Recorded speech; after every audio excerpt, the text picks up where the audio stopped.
Start. भारताच्या सामाजिक आणि राजकीय जडणघडणीत आदिवासी समुदायांनी महत्त्वाची भूमिका बजावली आहे. 18व्या शतकाच्या उत्तरार्धापासून ते 20व्या शतकाच्या सुरुवातीपर्यंत भारतातील विविध आदिवासी समुदायांनी त्यांच्या पारंपरिक जीवनशैलीत अडथळा आणणारे ब्रिटिश वसाहतवादी प्रशासन, स्थानिक जमीनदार आणि सावकारांच्या विरोधात उठाव केला.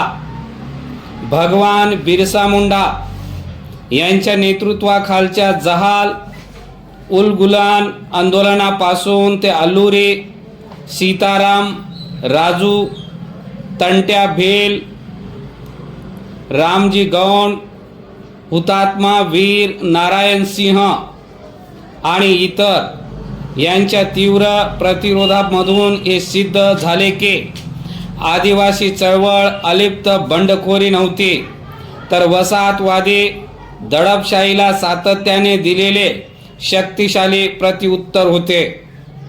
हे आदिवासी नेते आणि त्यांच्या संघर्षाचा गौरव करण्यासाठी पंतप्रधान नरेंद्र मोदी यांनी 2021 मध्ये भगवान बिरसा मुंडा यांची जयंती 15 नोव्हेंबर आदिवासी गौरव दिवस म्हणून साजरा करण्याचा ऐतिहासिक निर्णय घेतला. हा निर्णय एक महत्त्वाचा टप्पा आहे, कारण तो आदिवासी स्वातंत्र्य सैनिकांच्या समृद्ध वारशाबद्दल आणि संघर्षाबद्दल अभिमान आणि ज्ञान निर्माण करतो. 2024 मध्ये सुरू झालेल्या बिरसा मुंडा आदिवासी गौरव वर्ष यांच्या 150व्या जयंती सोहळ्याचा शनिवारी समारोप झाला. त्यामुळेच यंदाचा उत्सव खास ठरला. परिच्छेद. अटल बिहारी वाजपेयी पंतप्रधान असताना मला खासदार होण्याचा बहुमान मिळाला.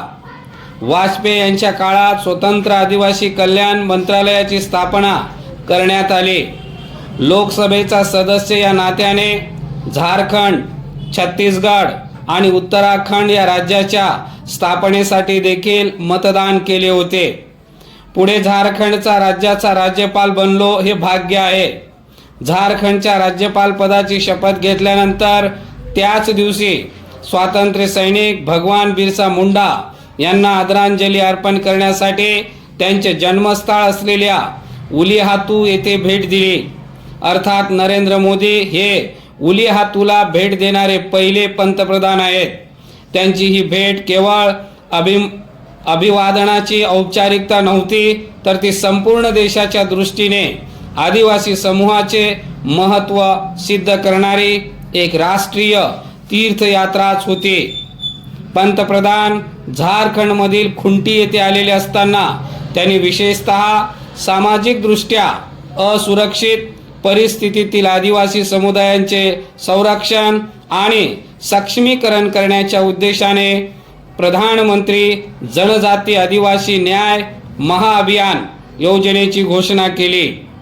पंतप्रधानांनी या योजनेच्या संकल्पनेचे श्रेय आपले संपूर्ण आयुष्य आदिवासी समाजाच्या उत्थानासाठी व्यतीत केलेल्या राष्ट्रपती द्रौपदी मुर्मू यांना समर्पित केले होते. या योजनेने आदिवासी कल्याणाच्या पलीकडे जात आदिवासी सक्षमीकरणाच्या दिशेने लक्ष केंद्रित केले गेले आणि हा खऱ्या अर्थाने कायापालट ठरला. विशेष म्हणजे गेल्या दशकभरापासून आदिवासी समुदायांच्या धोरण निर्मितीमध्ये एक मोठे मूलभूत परिवर्तन घडून आले आहे. आता त्याची दिशा कल्याण केंद्रित नाही, तर सक्षमीकरण केंद्रित झाली आहे. परिच्छेद.